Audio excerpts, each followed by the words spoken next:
एक चीज़ बता दिए थे, हार्ट की जांच जो की जाती है वो ईसीजी के द्वारा की जाती है, इलेक्ट्रोकार्डियोग्राफी। ईसीजी का फुल फॉर्म होता है इलेक्ट्रोकार्डियोग्राफी ईसीजी। ईसीजी के लिए शरीर पर 12 अलग अलग जगहों पे लीड लगाए जाते हैं जिसे हम लोग ईसीजी लीड्स कहते हैं। समझ में आया? अब देखिए इसका एक तो ग्राफ बनता है, उस ग्राफ में ना बड़ा क्या चीज़ देखा जाता है तो उसको बोलते हैं PQRST ग्राफ। तो इस PQRST ग्राफ में क्या होता है, देखिए जब ब्लड शरीर में हृदय में अंदर जाता है, हम आपको बताए थे दाहिना अलिंद से वो अंदर जाता है तो उसको P ग्राफ से दिखाया जाता है, P से। ये हो गया P। अगर ये P ज़्यादा बढ़ गया तो भी दिक्कत है, कम है तो भी दिक्कत है।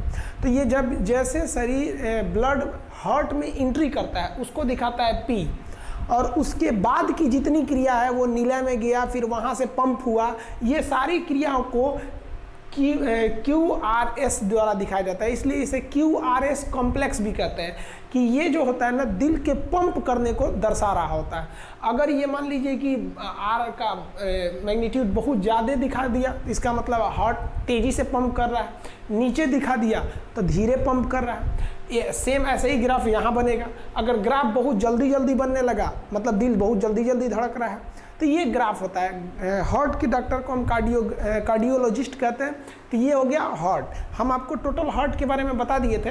तो ये ईसीजी हो गया जिसे हम लोग क्या कहते हैं, इलेक्ट्रोकार्डियोग्राफी। अब थोड़ा सा बीपी समझते हैं, ब्लड प्रेशर। ब्लड प्रेशर क्या होता है, बीपी। तो ध्यान से देखिए, ब्लड जिस प्रेशर से जाता है और जिस प्रेशर से आता है, इन दोनों प्रेशर को हम क्या कहते हैं, ब्लड प्रेशर। देखिए जब दिल सिकुड़ता है तभी ब्लड बाहर जाता है। दिल के ऐसे हो जाने का सिकुड़ जाएगा, जब पचकेगा तभी ना ब्लड जाएगा। तो दिल के पचकने से ब्लड बाहर जाता है, उसको हम लोग कहते हैं सिस्टोलिक। यानी जितने प्रेशर से गया उसे क्या कहते हैं, सिस्टोलिक। और लौट के कितना से आ रहा है, डायस्टोलिक। यानी कितना हुमच के ढकेला है दिल, वो क्या हो गया, सिस्टोलिक। और कितना लड़ कर वापस कितने स्पीड में कितने प्रेशर से आ रहा है उसे हम क्या कहते हैं, डायस्टोलिक। इसी सिस्टोलिक और डायस्टोलिक प्रेशर के अनुपात को हम कहते हैं ब्लड प्रेशर। नॉर्मली ये होता है 120/80। यानी 120/80 अगर आपका बीपी है तो वो नॉर्मल है। ये आप देखे होंगे बीपी कैसे नापता है, वो यहाँ पर आपको एक लॉब लगा देगा और वहाँ पे आपको पारल का मशीन लगा देगा और यहाँ पे देखिएगा ना एक पंप से प्रेशर भरने लगता है, उसको प्रेशर भरेगा और उसको प्रेशर को भर देगा 200 तक। और उसके बाद से यहाँ एक आला लगा देगा और प्रेशर को खोलेगा। प्रेशर जब खोलेगा ना तो आप देखिएगा उसमें आवाज़ आएगा, इस तरह से प्रेशर खोलता है। और प्रेशर खोलते के बाद ध्यान से देखिए वो कुछ सुनता है, उसको एक डब से आवाज़ सुनाई देगी, टिक से आवाज़ सुनाई देगी, तो समझ जाएगा कि ये सिस्टोलिक का प्रेशर है। और वो आवाज़ चलते रहेगा, टक टक टक टक टक टक टक टक टक। और जहाँ वो आवाज़ बंद हो गया वो समझ जाएगा कि ये डायस्टोलिक है। तो मान लीजिए अगर मेरा ब्लड प्रेशर नापा गया और 200 तक वो पहले प्रेशर दिया हुआ है, उसके बाद से प्रेशर खोल रहा है, आला लगा के सुन रहा है। अगर उसको आवाज़ पहली आवाज़ सुनाई दी 130 पे तो ध्यान देगा कि सिस्टोलिक कितना था, 130। और उसके बाद वो आवाज़ कंटिन्यू कर रही है, टक टक टक टक टक टक टक कर रही है और वो बंद हुई कितने पे आके 90 पर। तो कहेगा भैया आपका ब्लड प्रेशर जो है ना 130/90 है, यानी नॉर्मल से थोड़ा सा ज़्यादा है। ये उतना खतरनाक नहीं माना जाता है। हालांकि आप यंग लड़के हैं, स्टूडेंट, सबका ब्लड प्रेशर ज़्यादा ही रहना चाहिए। बीपी ज़्यादा रहेगा ना तो आपको काम करने में मन लगा रहेगा, और कम रहेगा ना तो देहात में बोलते ना दहिया भरियाया लग रहा है। भरियाया नहीं है भाई, बीपी लो है। तो ये है आपका नॉर्मल बीपी। तो ये आप नॉर्मल बीपी समझ गए। अब हम लोग समझते हैं कि बीपी हाई किसे कहते हैं। हाई बीपी में क्या होता है, दोनों हाई हो जाता है, यानी सिस्टोलिक और डायस्टोलिक दोनों। ये 150/90 हो जाता है या 150/100 हो जाता है तो वो क्या हो जाता है, हाई बीपी में चले आते हैं लोग। हाई बीपी को हम हाइपरटेंशन भी कहते हैं।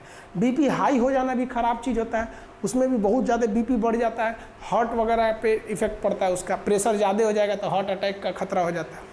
और अगर लो बीपी यानी लो ब्लड प्रेशर देखेंगे तो ये 120/80 से घट के कितना हो जाता है, 100/60 हो जाता है। लो बीपी भी खराब चीज़ है। बीपी अगर लो हो जाएगा तो भी दिक्कत है, आप भद गिरिएगा, कहीं खड़ा रहेंगे ऐसे गिर जाएंगे जहाँ तहाँ।